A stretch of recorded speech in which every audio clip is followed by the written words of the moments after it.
My brothers, my brothers and sisters, the beautiful month of Ramadan has come upon us. And for many of us, my brothers, wallahi, it's unfortunate we don't know the value of this month. For many of us, the month of Ramadan has become a season. It's a month, one of the months of the year. But wallahi, my brothers, the truth about this month is a gift. It's a ni'mah. It's a blessing. To the point where imagine Sahaba, they would prepare for this month 5 months, 6 months in advance, preparation. Then they would spend the next 5, 6 months after it crying and begging Allah Azza wa Jal that He accepts this month. This month is no ordinary month, my brothers and sisters. This is the month for every believer. This is the month of Quran. You know, my brothers, we've been fooled. Shaitan has worked so hard and he's been successful in convincing the ummah of Muhammad sallallahu alayhi wasallam that this is the month of festivals. He's convinced us that this is a festive season. He's convinced us, my brothers and sisters, that this is the month of invitations and big sufras and massive gatherings and hulu and sweets and hangouts and camel burgers and cocktails at night. I'm not saying this stuff is haram, please. I don't want anyone, you might see me eating a camel burger, look, this guy's a spinner, bro. No, this is, but Shaitan has convinced us, my brothers and sisters, that this is the month of activities. Whereas in reality, this is the month of ibadah. This is the month of worship. This is the month that your soul and your heart has been crying for all year round. This is the month, my brothers and sisters, I take an oath by Allah. If you give this month its due rights, if you give this month its haqq, if you work hard in this month, wallahi, you will go from zero to hero, I promise you. Wallahi, if you give this month its rights, you will reach the stage of awliya, I promise. This is the month, my brothers, where the doors of Jannah are open and the gates of hellfire are closed. It's a month of mercy. It's the month of forgiveness. So my brothers and sisters, I do not want you to waste this month. You know, because we get so caught up with group activities going and coming, we tend to miss out. You know, my brothers, Sahaba, while they took part in every congregational activity, there was also that personal link between them and Allah subhanahu wa ta'ala. So just like how you come here for the beautiful Salat al-Taraweeh in Jama'ah, there should be a good half an hour between you and Allah at home personally. There has to be that connection. And this month, my brothers, I'm telling you, Allah gives. This is the month, my brothers, where every night Allah Azza wa Jal, every night in this month, Allah subhanahu wa ta'ala looks down upon this ummah and He handpicks the ones that He wants and He says, you will be saved from hellfire. Hellfire has been made haram on you. This is the month, my brothers, for those who want to work. This is it. I want you to imagine this month, my brothers and sisters, like this, you know. Really, this is the best analogy I can come up with. I want you to imagine the local bank here, Commonwealth or whichever bank, called you up and said to you, you know what, come here, man. They took you downstairs to where the big vault is there. And they said to you, look, you know what, we're going to open up our vaults today. Khalas, you've been chosen.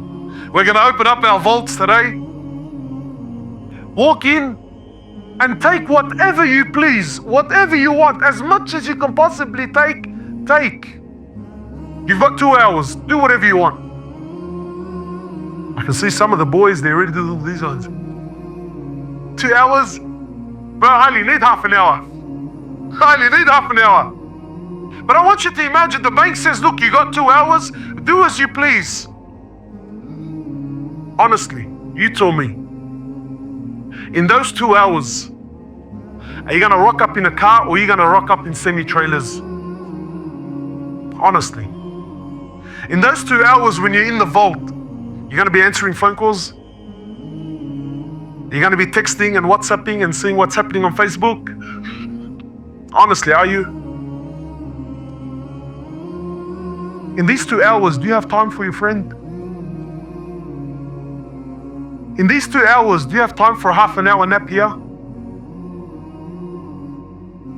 In these 2 hours, بالله عليك, يا أخي أنا, look, maybe I'm cracked. But you tell me, in these 2 hours, do you have time for a cocktail? Why is it for 2 hours of dunya? You know already. Everyone in this room understands perfectly well that in these 2 hours, no one talk to me. Don't invite me and I'm not going to invite you. Don't text me because I won't be texting you. With dunya, we understand the value.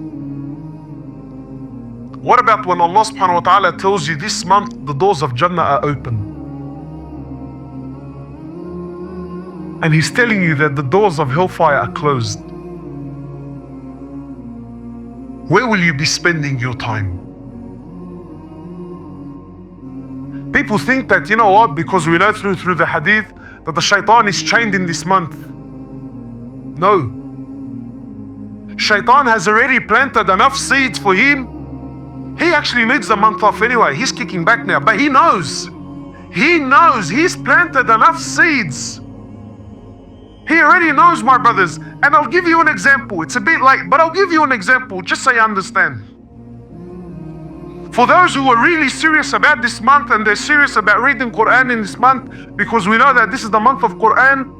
Really, when did they start reading? Months ago. But shaitan convinced you and I very easily, Yani, that look, I just got to finish off this job, let me finish off this contract, let me get this out of the way, let me clear this out of the way. Watch, cuz first day of Ramadan, I'm gonna smash it. So here's what's gonna happen. Tomorrow morning, you're gonna wake up pumped, you're feeling the buzz, everyone's talking about Ramadan, you're feeling it. But you haven't read Quran since when? Since last Ramadan. If you read it, then come in. But yeah, since back then. So we're gonna sit down, we're gonna open up the Quran. Look, wallahi, it's an amazing. Is there a Quran here? Is there one here? No, fine. Book. Yeah, look. This isn't me. For me, I don't know, man. You see yourself and you tell me. Look at the tricks of shaitan here. It's just incredible. So the brother's gonna sit down, he's pumped off his brains, he's gonna read Quran, he's gonna munch into the pages now. So he's gonna open up, look, Allahu Akbar, look at these first pages, aren't they beautiful, man? Look at that. Look at those nice big borders. Look, there's only that little circle there in the middle with a little bit of writing in there. Allahu Akbar, first page of Quran, Allahu Akbar. So obviously he's gonna start, A'udhu billahi minash shaitanir rajeem, Bismillahir Rahmanir Rahim. What's the, Surah Al-Fatiha? I know this off by heart, man, I don't even need to look at the page. So he smashes Surah Al-Fatiha, Allahu Akbar, then he goes over to the next page there, nice and look at that beautiful big border. Then he's gonna read Bismillah ar-Rahman ar-Rahim, then he's gonna look at that first word and say, what's that? Alif, Lam, Mim. Then we're gonna put up a bit of a fight and we're gonna get those 5 little, because there's only 5 verses. So we get them out of the way. Then we're gonna turn the page and get the biggest shock of your life. Because you're gonna turn the page and you're gonna go, Ya Allah, where did those big borders go, man?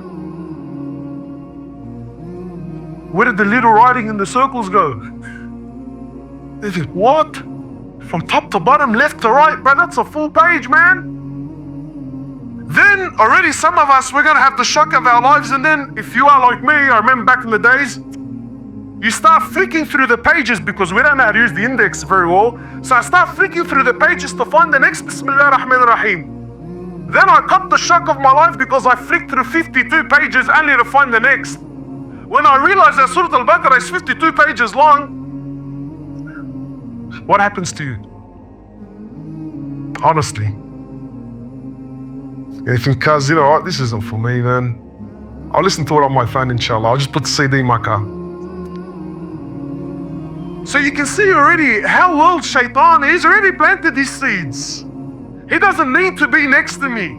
He's already turned me off the Quran by keeping me distracted throughout the months approaching to the month of Ramadan. So my brothers and sisters, without dragging it on, this month is very special. Make an effort. Do not waste this month. Wallahi, my brothers and sisters, you being alive to see this month, I promise you, it's a gift from Allah subhanahu wa ta'ala. A few years ago, there was a brother in Villawood. A few years ago.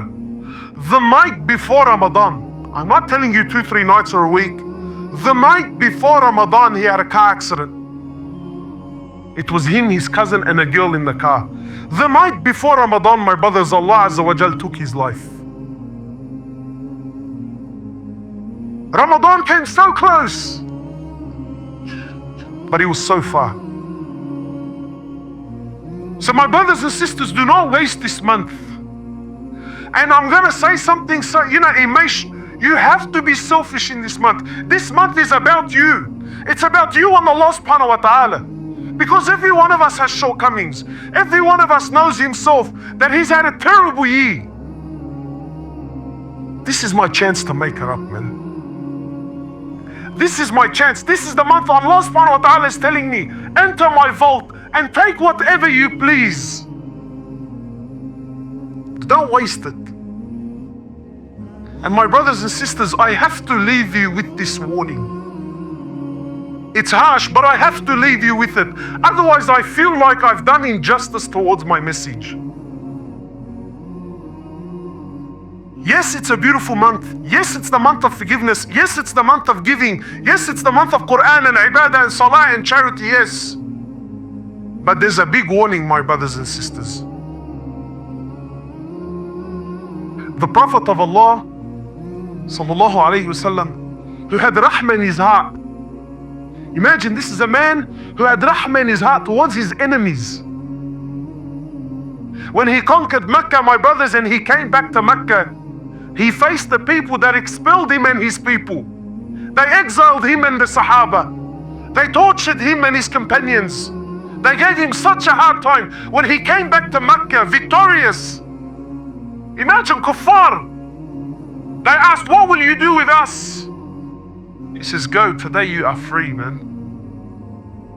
This same man, my brothers, stood in his own masjid in front of Sahaba and said, may he be disgraced.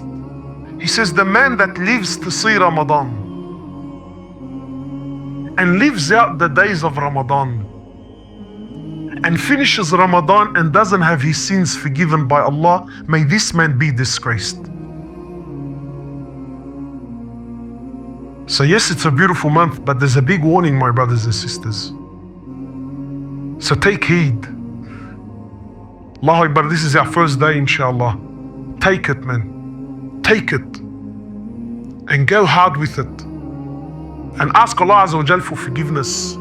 And work, bro, work. Just like how we all know that in dunya, you're not going to get up there without what? Without working. So work in this month, my brothers and sisters, and be from the champions who, when this month finishes, Allah subhanahu wa ta'ala not only forgives your sins. You see, the believer aims high.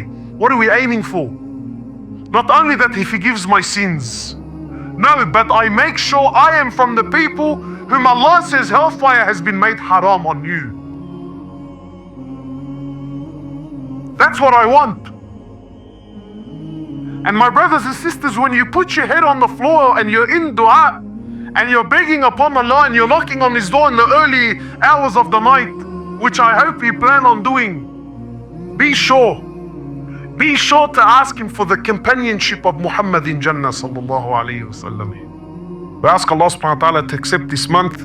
Once again, I thank you all for coming. We ask Allah subhanahu wa ta'ala that He makes this month the month of change for the whole ummah, the month of victory to all the Muslims wherever they are. We ask Allah subhanahu wa ta'ala to accept us. We ask Allah subhanahu wa ta'ala to forgive our sins. Jazakallah khairan. Subhanakallahumma wa bihamdik. Nashhadu an la ilaha illa ant. Astaghfiruka wa natubu.